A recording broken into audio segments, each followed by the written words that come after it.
Parce que il faut que nous sachions qu'est-ce que l'œuvre de Dieu. Qu'est-ce que représente l'œuvre de Dieu.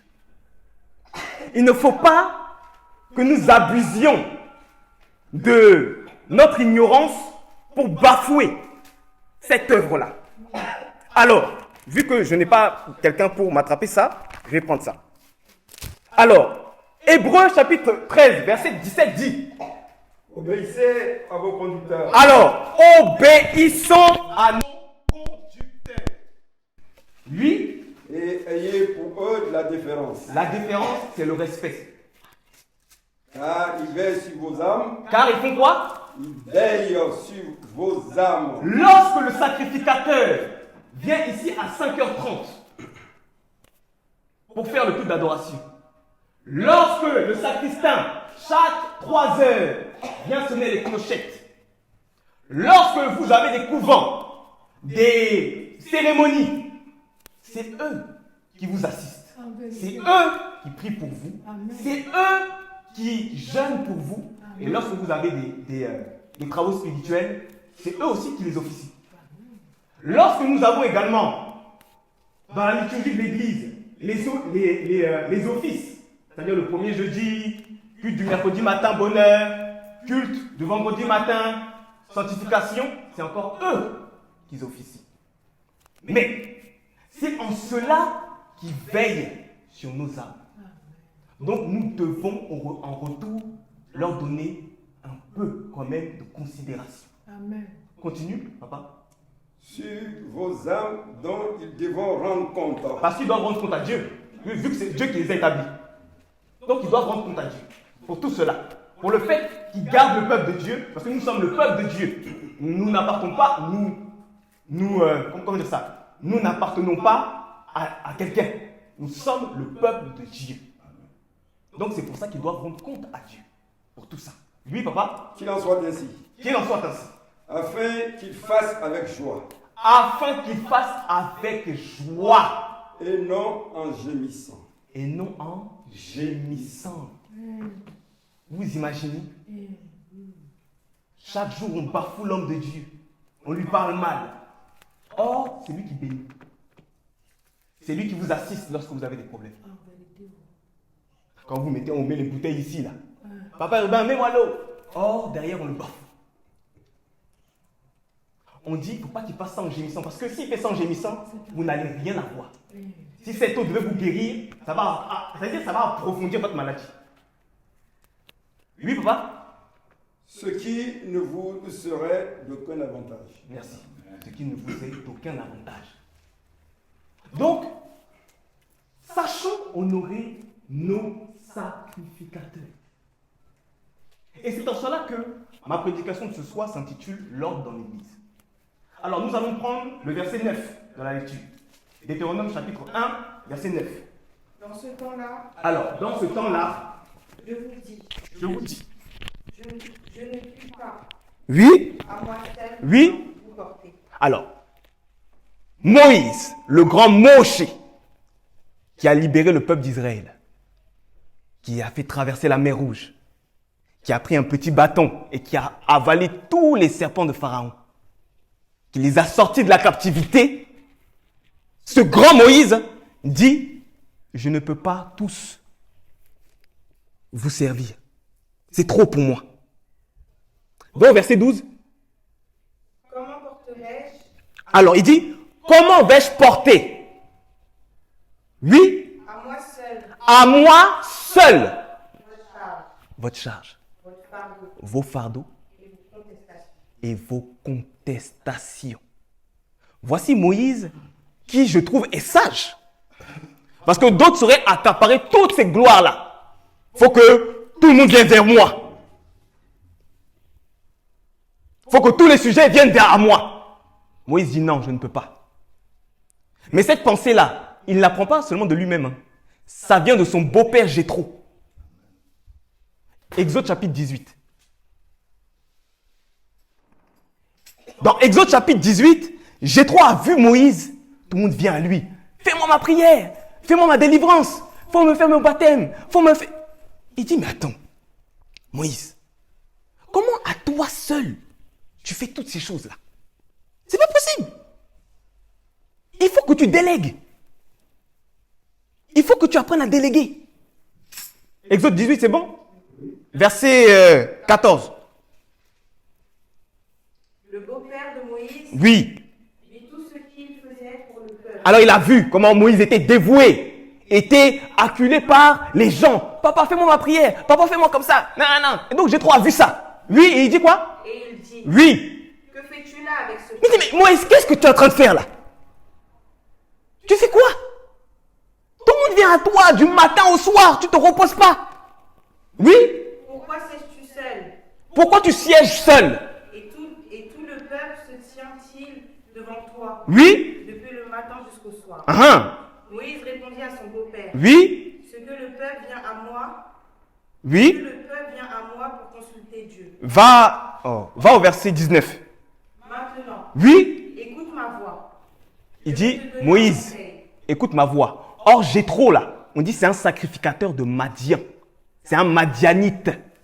Un polythéiste. Il ne croit pas au Dieu d'Israël. Hein.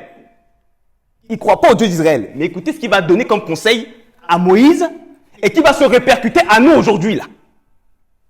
Oui? Et que Dieu soit avec toi. Il dit, il faut m'écouter. Écoute ce que je vais te dire et que ton Dieu là soit avec toi. Oui? Sois l'interprète du peuple Il dit, sois l'interprète du peuple auprès de Dieu. auprès de Dieu. Continue. Et porte les affaires devant Dieu. Porte les affaires devant Dieu. Enseigne-leur les ordonnances. Bah, voilà. Voici là le point crucial. Il lui dit maintenant, faut enseigner à ton peuple les ordonnances de ton Dieu là. Oui? Et les lois. Et les lois. Et fais-leur connaître le chemin qu'ils doivent suivre. Et fais-leur connaître le chemin qu'ils doivent suivre. Oui. Et ce qu'ils doivent faire. Ah, ah. Choisis parmi tout le peuple les hommes Voilà. capables. Il dit, choisis parmi le peuple. Une fois que tu les auras enseignés, une fois qu'ils auront acquis ton enseignement, il faut choisir parmi ton peuple des hommes, oui, Capables. des hommes capables, Craignant. pas des hommes par affinité. Pas parce qu'on veut fidéliser quelqu'un, on le nomme. Non. On veut des hommes capables, oui, Craignant Dieu. qui craignent Dieu.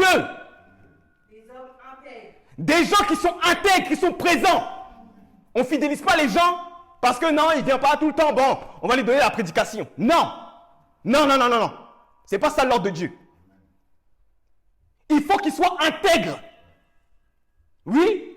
Ennemis de Ennemis de la cupidité. Non, non, moi aussi, il faut qu'on me voie. C'est la cupidité, ça aussi. C'est pas que l'argent. Hein. Oui. Établis-les sur eux comme Établis-les. Tu les choisis et puis tu les établis. Mais c'est ce qu'on voit aujourd'hui. Nos sacrificateurs nous regardent, chacun ici là. Il dit, bon, toi je te promets à l'onction. Parce que je vois que tu es zélé. Je vois que tu es assidu. C'est en ça qu'on choisit les gens. On voit que tu es discipliné. On voit que tu fais l'œuvre avec intégrité. C'est en ça qu'on te promue à l'onction. On voit que tu as un zèle, tu as la prédication. On voit que tu as l'adoration en toi. On te promue à l'onction. C'est pas l'inverse. C'est pas pour que on te donne pas l'onction pour que tu deviennes. Non.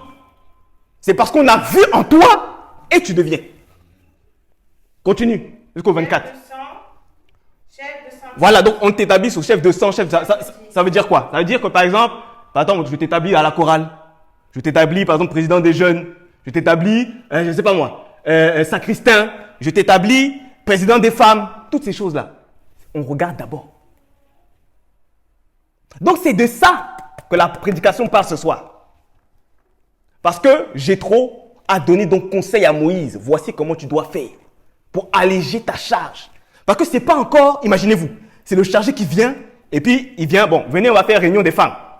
Après, il finit réunion des femmes, bon, venez les choristes, on va faire réunion des choristes. Il finit avec les choristes, venez, on va faire réunion des jeunes. Mais ce n'est pas possible ça.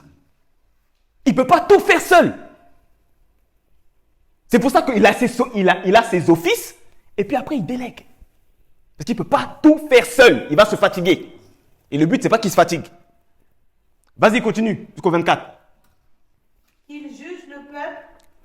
Alors, les gens qu'il a établis doivent maintenant juger le peuple. Examiner le peuple. Regardez, on t'a établi portier. C'est à toi maintenant de savoir comment un portier se comporte. Comment il doit gérer le temple. Comment il doit gérer le lieu d'adoration.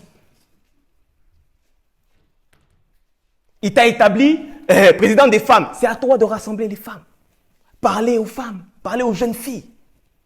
Il t'a établi sur la jeunesse. C'est à toi maintenant de galvaniser la jeunesse, d'éduquer la jeunesse. C'est pas encore à lui de... Non. Vas-y. Il porte devant toi toutes les affaires importantes. Afin que maintenant, eux ramènent tous les sujets vers toi. Et tu sièges, tu regardes, tu examines, tu dis, tu donnes conseil. Bon voilà, vous avez fait comme ça. Bon, faites plus comme ça. Vous avez agi de telle manière. Non, non, non, ça c'est pas bon. Papa Desprit nous a corrigé ici. On a allongé les noms saints. Il nous a corrigé. C'est une formation pour nous. Pour que demain, si on voit encore la même chose, on dit, ah frère, c'est pas comme ça qu'on fait. Hein. Voici comment on fait. Il n'a plus besoin encore de redescendre, réenseigner, parce qu'il a établi des gens. Oui. Et qu'ils prononcent eux-mêmes sur les petites causes. Voilà, tout ce qui est les petites choses comme ça, bon, on vient, on te corrige, tant, et puis on passe à autre chose. Oui. Allège ta charge. Allège ta charge. C'est de ça qu'il s'agit. Il faut déléguer. Allège ta charge. Oui. Et qu'il la porte avec toi. Alors, c'est en cela que le Seigneur Jésus-Christ, lors de son ascension, après avoir répandu le Saint-Esprit, dans Éphésiens chapitre 4, verset 11, il dit, c'est pourquoi je vous ai établi apôtres, prophètes, évangélistes, pasteurs, docteurs, pour le perfectionnement des saints. Le pasteur ne fait pas fonction d'évangéliste, non. Tu es pasteur, c'est à toi de t'occuper des brebis, de les enseigner. L'évangéliste se charge de ramener les brebis à la bergerie. C'est ça son travail. L'enseignant se charge d'enseigner. Ce n'est pas lui qui dirige, non. Il enseigne, point barre. Le prophète, et là je parle du ministère. Parce qu'il y a le ministère et il y a le don. Ce n'est pas la même chose. Le ministère prophétique est là pour révéler les secrets de la parole. Quand on parle d'Apocalypse comme ça, Apocalypse 6 par exemple, on parle des 4 sceaux. Premier sceau, deuxième sceau, troisième sceau là. Quatrième sceau, même jusqu'au 7e. Qui peut venir ici et nous expliquer ça? C'est un prophète qui vient expliquer ça. Il dit voilà, premier sceau, voici ce que ça veut dire. Deuxième sceau, voici ce que ça veut dire. Ainsi dit le Seigneur, il s'assoit. Les femmes, même chose, dans le livre de Tite, chapitre 2, 3 à 5. Il est dit, Paul dit à Timothée, dans l'assemblée là, il faut dire aux femmes âgées de guider les jeunes filles, à être de bonnes femmes, à être de bonnes mères, à ne pas être adonnées au vin, à ne pas être adonnées à la convoitise, mais qu'elles sachent être rangées dans son foyer. Il y a le rôle aussi des femmes. Là, dans l'église, c'est ça aussi. Il y a le rôle des femmes. Il y a le rôle aussi des jeunes. Il y a le rôle des évangélistes. Il y a le rôle, chacun à sa place. Mais tout ça pour le perfectionnement des saints. C'est ça souvent qui nous trompe. C'est qu'on veut tout être en même temps. Non, chacun doit être à sa place. Il y a le choriste, lui il vient, il chante. Il y a le pianiste, il vient, il joue au piano. Il y a le batteur, il joue. Non, on ne peut pas tout faire en même temps. Non. Chacun doit être à sa place. Alors, lorsque le Seigneur donc met l'ordre dans l'église, qu'il a fondé lui-même, je tiens à le rappeler, parce que ce n'est pas un homme qui a fondé l'église, c'est Jésus lui-même. Éphésiens 2, verset 20 nous dit que nous avons été édifiés sur le fondement, la base des apôtres. Jésus-Christ étant lui-même la pierre angulaire. Le centre du christianisme, c'est Jésus. Le centre de l'église, c'est Jésus. Ce n'est pas un homme. Alléluia. Alléluia. Alors, Sachons rester à nos places. Sachons être de bons disciples. Lorsque Moïse était avec son frère Aaron, ce n'est pas Moïse qui allait brûler les parfums. Non. On dit Aaron et ses fils. Moïse se met à l'écart.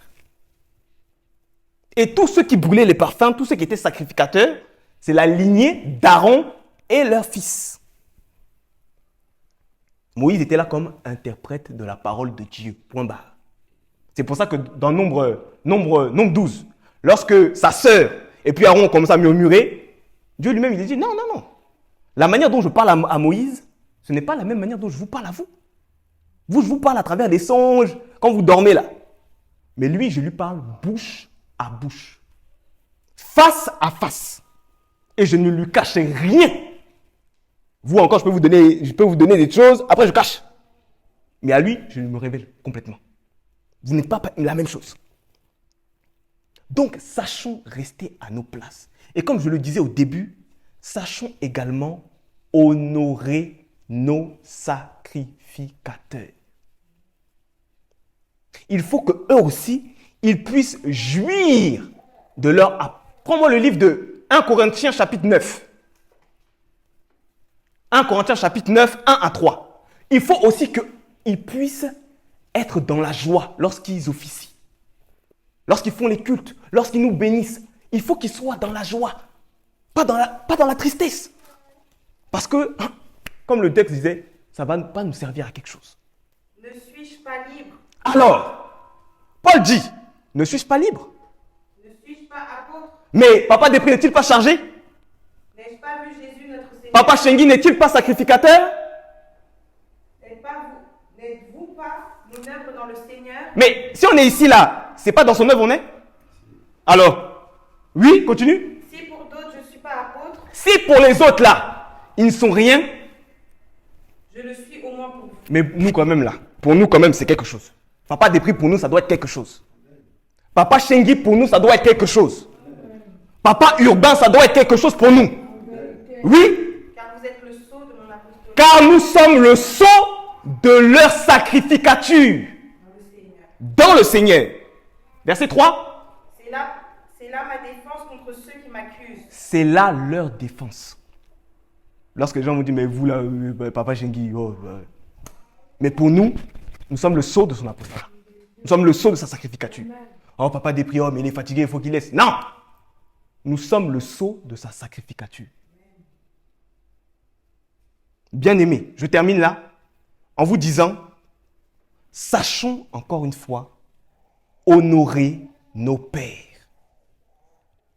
Sachons également être à nos places, faire notre œuvre comme il se le doit.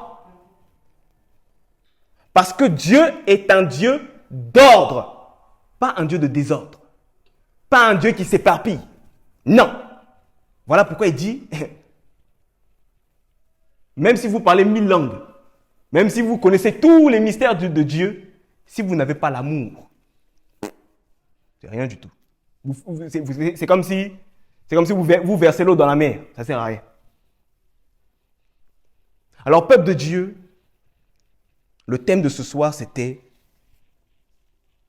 l'œuvre dans le Seigneur et avec l'ordre. Sachons être ordonnés. Que Dieu nous bénisse. Amen. Et qu'il nous donne davantage pour comprendre la parole de Dieu. Amen. Qu'il nous donne davantage pour être zélés, avoir un bon zèle dans l'œuvre de Dieu. C'est surtout ça. Avoir un bon zèle. Ne pas regarder... Non. Un bon zèle. Parce que la Bible dit, dans Jean 3, le verset 34, que celui que Dieu a envoyé lui donne un esprit sans mesure.